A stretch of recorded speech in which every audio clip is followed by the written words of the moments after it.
Bismillahirrahmanirrahim. Assalamualaikum warahmatullahi wabarakatuh. Apa kabar sobat setia Kultum Ramadan? Semoga selalu sehat dan juga dilancarkan puasanya. Ana mau pantun sedikit nih.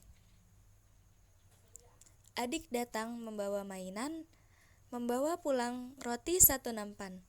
Puji syukur kita panjatkan kepada Tuhan yang telah memberikan nikmat berupa kesempatan. Alhamdulillahirabbil alamin wa bihi nasta'in wa ala umurid dunya waddin wassalatu wassalamu ala asrafil anbiya'i wal mursalin wa ala alihi wa ashabihi ajma'in. Amma ba'd. Pada kesempatan kali ini insyaallah Ana akan membahas mengenai keberkahan dalam makan sahur. Di bulan Ramadan ada amalan sunnah yang bisa dijalani, yaitu makan sahur. Amalan ini disepakati oleh para ulama dan dihukumi sunnah. Bukan wajib tapi sunnah. Atau bisa juga dianjurkan. Nah, dalam hadis muttafaqun alaih dari Anas bin Malik, Nabi Shallallahu alaihi wasallam bersabda, Bismillahirrahmanirrahim.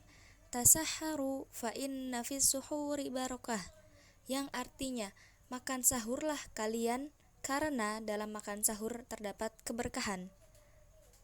Yang dimaksud barokah yaitu ialah turunnya dan tetapnya kebaikan dari Allah Subhanahu wa taala kepada sesuatu. Barokah bisa mendatangkan kebaikan dan juga pahala, bahkan bisa mendatangkan manfaat dunia dan akhirat.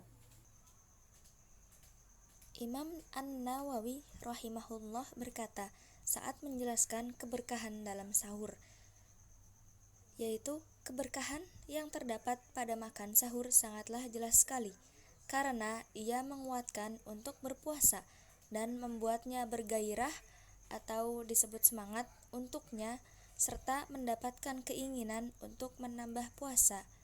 Oleh karenanya ringan dari kesulitan padanya bagi orang yang bersahur. Nah sobat, keberkahan dalam makan sahur ini ada 8 macam. Yang pertama itu, kenapa sih makan sahur itu berkah? Yang pertama, memenuhi perintah Rasulullah Sallallahu Alaihi Wasallam, sebagaimana diperintahkan dalam hadis di atas yang sudah saya bacakan tadi.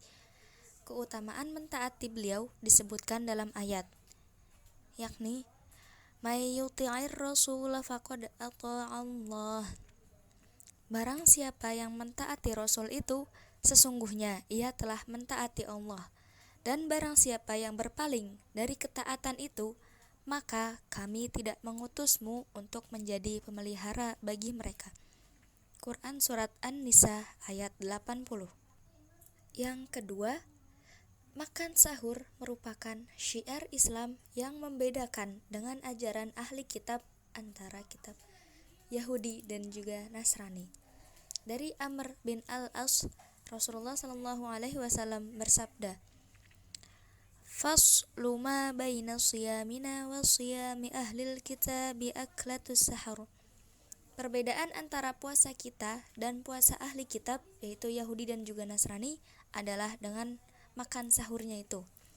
Ini berarti Islam mengajarkan barok dari orang kafir, yang artinya tidak loyal pada mereka, karena puasa kita saja dibedakan dengan orang kafir.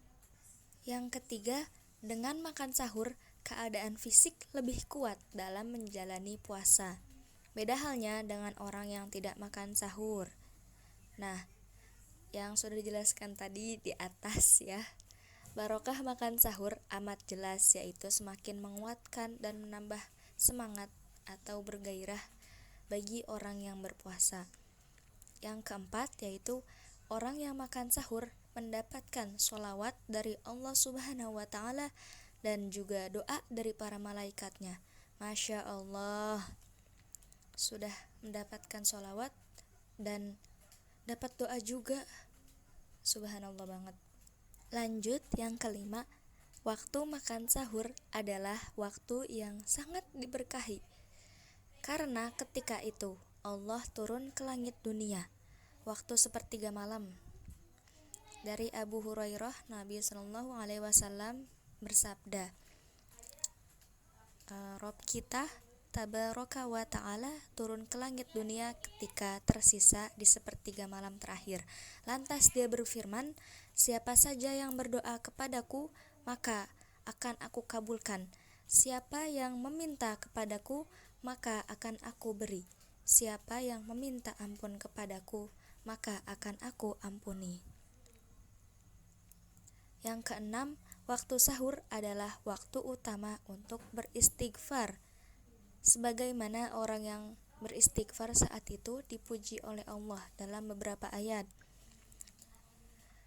yaitu wal mustaghfirina bil ashar, dan juga wabil asharihum yastaghfirun, dan orang-orang yang meminta ampun di waktu sahur. Dan ayat kedua, dan selalu memohonkan ampun di waktu pagi sebelum fajar.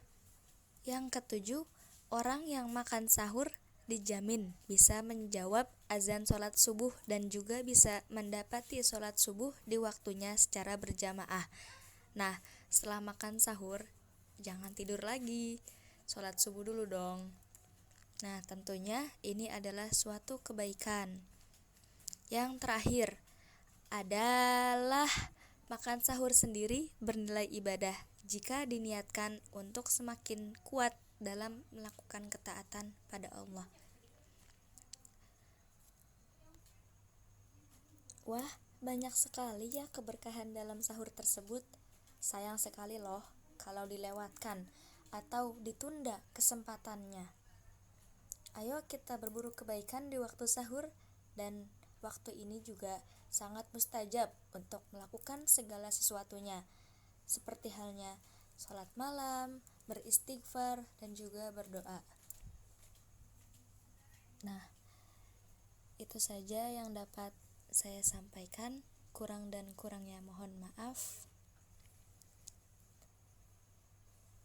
Syukron ala ihtimaminkum. Wabillahi taufiq wal hidayah. Wassalamualaikum warahmatullahi wabarakatuh.